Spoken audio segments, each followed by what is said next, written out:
আজ তারিখ হচ্ছে 11 জুলাই 2024, সঙ্গে বৃহস্পতিবার। তো চলুন জেনে নিই আজকের খবর।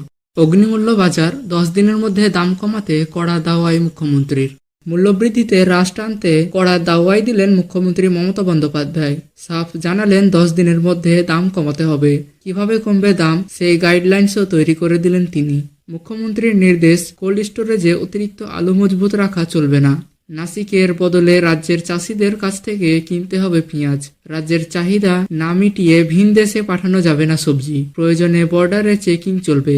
বাজারে সিআইডি, পুলিশ, আইবির নজরদারির নির্দেশ। নজরদারি চালাতে গিয়ে তোলাবাজি করলে অ্যাকশন নেওয়া হুঁশিয়ারি মুখ্যমন্ত্রীর। ধানের মতো চাষিদের কাছ থেকে সরাসরি সবজি কেনার পক্ষেও সওয়াল মমতার। প্রয়োজনে মাল্টিপারপাস কোল্ড স্টোরেজে তৈরির পরামর্শ দিলেন তিনি। বাজারে বেশি দামে সবজি বিক্রি আটকাতে টাস্ক ফোর্সকে আরও সক্রিয় হওয়ার নির্দেশ দিলেন তিনি।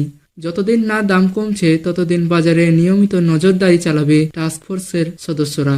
নজর রাখবে পুলিশও। একই সঙ্গে নিয়মিত বৈঠকে বসতে হবে তাদের। থাকবেন মুখ্য সচিব, রাজ্য পুলিশের ডিজি। প্রতি সপ্তাহে সেই রিপোর্ট দিতে হবে মুখ্যমন্ত্রীকে। এরপরই তার নির্দেশ, 10 দিনের মধ্যে দাম কমাতেই হবে। বর্ষা এলেও সবজির দাম আকাশ ছোঁয়া। মধ্যবিত্তের হেসেলে কার্যত আগুন লেগেছে।